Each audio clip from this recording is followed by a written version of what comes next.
আসসালামু আলাইকুম ভিউয়ার্স, যারা একেবারে ইংরেজি বা সাবলীলভাবে বলতে পারেন না, আমি আজকে একেবারে ভেঙ্গে সম্পূর্ণ বাক্য বুঝিয়ে দেব এবং আপনারা আজকে থেকে বাক্যগুলো সুন্দরভাবে পড়তে পারবেন। ঠিক আছে? তো এখানে আমি নিয়েছি একটি বাক্য, এই আমটি কাঁচা। এই অর্থে দিস, আমটি হচ্ছে ম্যাঙ্গো, আর অর্থ কাঁচা। ঠিক আছে? এই আমটি কাঁচা। এটার স্বাদ জঘন্য। এটার অর্থ ইংরেজি হচ্ছে ইট, টেস্টির অথবা টেস্টেস, এটা হচ্ছে স্বাদ। জঘন্য অর্থ ডিসগাস্টিং, ডিসগাস্টিং। ঠিক আছে? এই আমটি কাঁচা, দিস ম্যাঙ্গো র।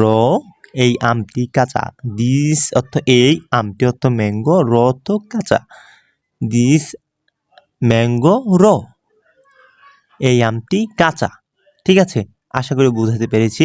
আর এটা স্বাদ জঘন্য, ইট, এটা হচ্ছে এটা, আর স্বাদের টেস্ট, স্বাদ অর্থ টেস্ট, বাট এটা এখানে বাক্যের একটা সিঙ্গুলার ফর্ম বোঝানোর কারণে টেস্ট যুক্ত হয়েছে। জঘন্য, জঘন্য ইংরেজি হচ্ছে ডিসগাস্টিং। ডিসগাস্টিংয়ের বিপরীতে অনেকগুলো শব্দ আছে, বসাতে পারেন চাইলে। ধাপে ধাপে আগাও, গো স্টেপ বাই স্টেপ। গো মানে আগাও, আর স্টেপ বাই স্টেপ মানে ধাপে ধাপে। আগাও মানে হচ্ছে গো, আর ধাপে ধাপে হচ্ছে স্টেপ বাই স্টেপ। আশা করি বুঝাতে পেরেছি। ইট রিপ, ইট রিপ, এটা পাকা। ইট রিপ, এটা পাকা। ইট অর্থ এটা, রিপ অর্থ পাকা। আমার হৃদয় ভেঙো না, আমার হৃদয় ভেঙো না। আমার অর্থ হচ্ছে মাই, এই যে মাই, আর হৃদয় অর্থ হার্ট, ভেঙো না ব্রোক, আর না অর্থ ডোন্ট। ঠিক আছে?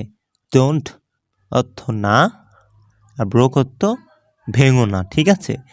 আমার কাছে এসো, বসো। আমার কাছে এসে বসো, কাম সিট উইথ মি। উইথ অর্থ আমার সাথে বা সাথে বা কাছে। উইথ অর্থ আমার সাথে বা কাছে। সিট বসো। ঠিক আছে? এটা আমার না, এটা অর্থ ইট, নট মানে আমার না, মাইন, মাইন অর্থ আমার না, ইট অর্থ এটা আমার না, নট না। এ বাক্সটি খালি। This box is empty. Empty মানে হচ্ছে খালি, আর বক্স অর্থ তো বক্সই, এটা তো সবাই জানি। দিস মানে এইটা বা এই। ইজ হতো হয়, বাট এটা এখন বাক্যের সাথে, সম্পূর্ণ বাক্যের সাথে প্রায় ইজ শব্দটা আপনি দেখতে পাবেন। তাকে আমার সাথে পরিচয় করে দাও।